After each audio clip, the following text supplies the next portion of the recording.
Terrified mom sees her teenage daughter get into a rusty old van and follows her. Karen was a single mother to her teenage daughter, Lily. Lily meant the world to Karen.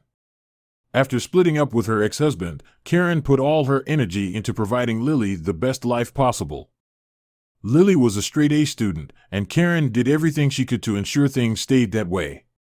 While Karen's intentions were always pure, only wanting the best for Lily, she was overprotective over Lily, constantly imposing her will over her life. One day, Karen was on her way to the grocery store when she spotted Lily on the side of the road near an abandoned building. It made no sense to Karen because Lily told her she was going to the library to study. Why would she lie to me? Lily's never lied to me before. Was everything all right? Karen thought. Sensing she was beginning to fall into a state of panic, Karen parked the car on the side of the road, calmed herself down, then called Lily. Hey, sweetie. How's it going? Are you still at the library? Karen asked. Yeah. I might be here a while longer, Mom. I think I'm making progress, Lily replied. At this point, Karen was really starting to worry. Her daughter had never lied to her, but here she was, clearly taking her for a ride. She decided to ask a few more questions. That's great to hear, dear.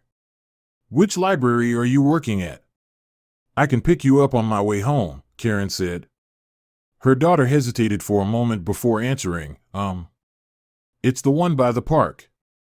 You don't have to pick me up. I'll be here for another few hours. I've still got a lot of work to get through. Karen couldn't believe what she was hearing.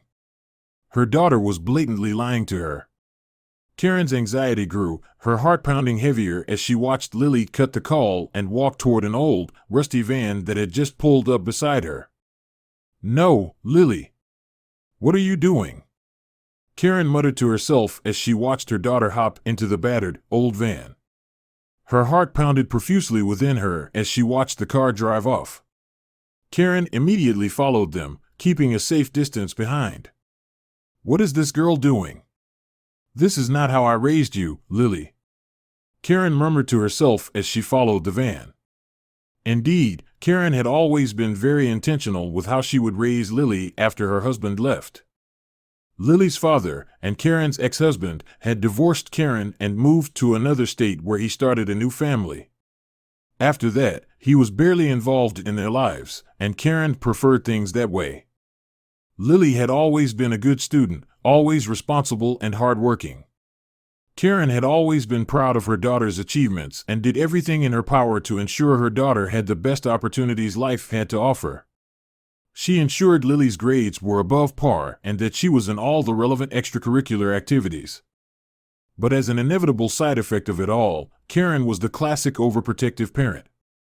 Unknowingly, she was taking control of every aspect of her life.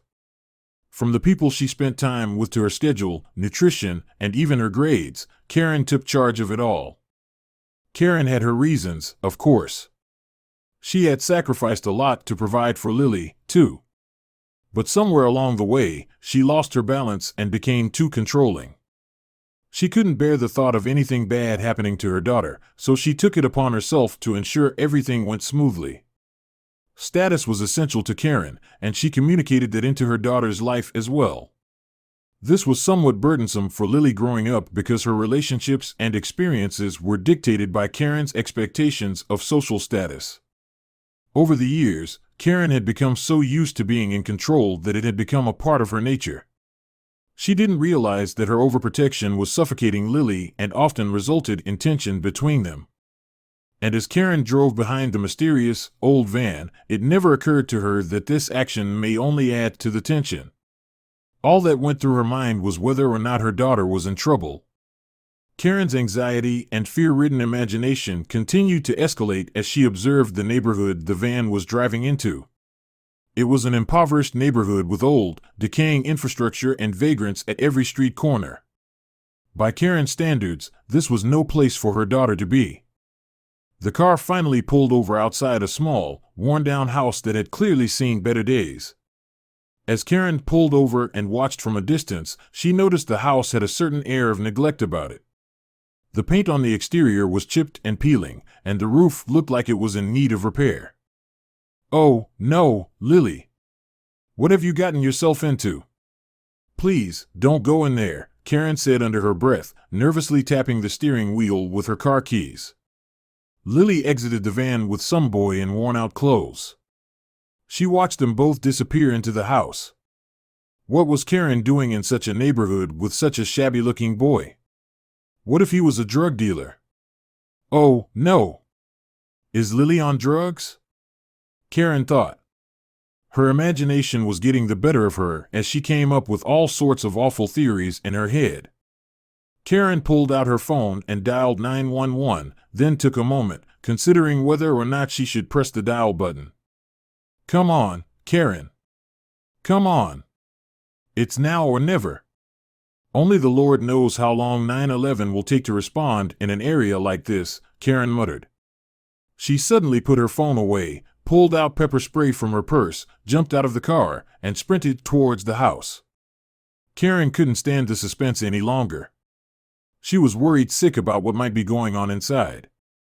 As she got closer, she got a better look at just how run down and dilapidated it was. She was certain that no good could come out of such a place. With her heart pounding in her chest, Karen reached the door and opened it. As she made her way through the dimly lit living room, Karen heard a muffled sound coming from the other room. She followed the sound, and it led her to a closed door. She hesitated for a moment before finally reaching out to open it. To her relief, she found Lily and the boy sitting on the couch, talking and laughing. They both looked up at Karen as she entered the room, and Lily's smile faded when she saw the worried expression on her mother's face. "What the hell is going on here?" Karen demanded, her eyes darting between the two teenagers. "What are you doing here?" Lily asked, confused. I was worried about you. I didn't know where you were, and I saw you get into a van with that boy," Karen said, gesturing towards Josh. "You're what?" Karen exclaimed, her face turning red. "Yes, Mom," Lily said, her voice shaking slightly. "We've been dating for a few months now." Karen's eyes narrowed as she looked at Josh. "And what do you do?" she asked skeptically.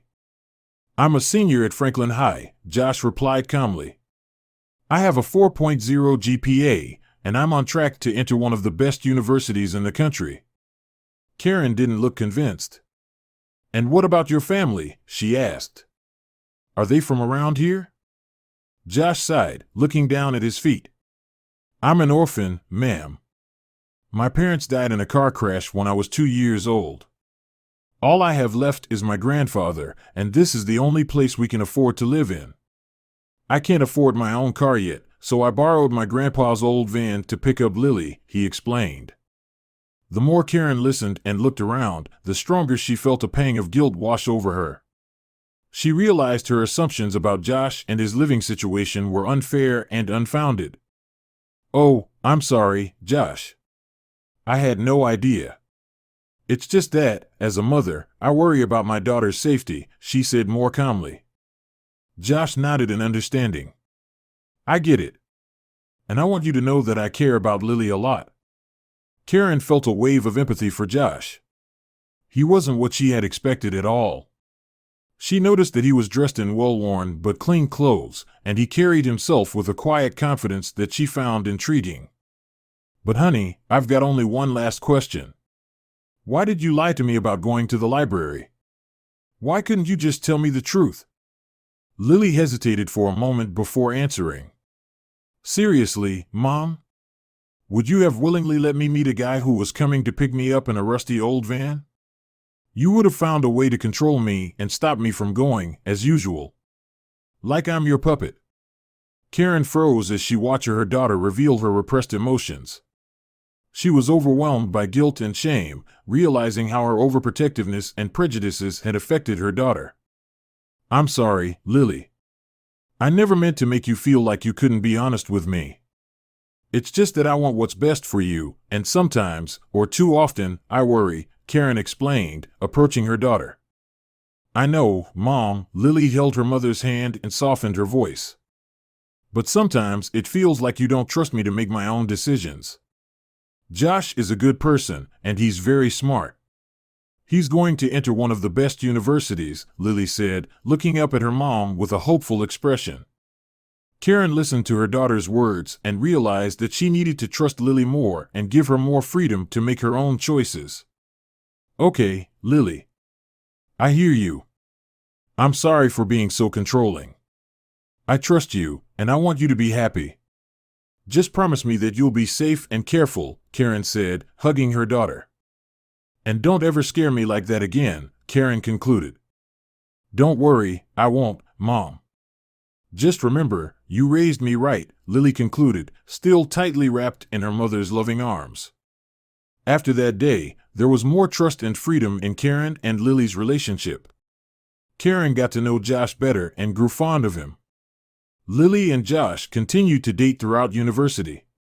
Karen is still eagerly waiting for the two to get hitched.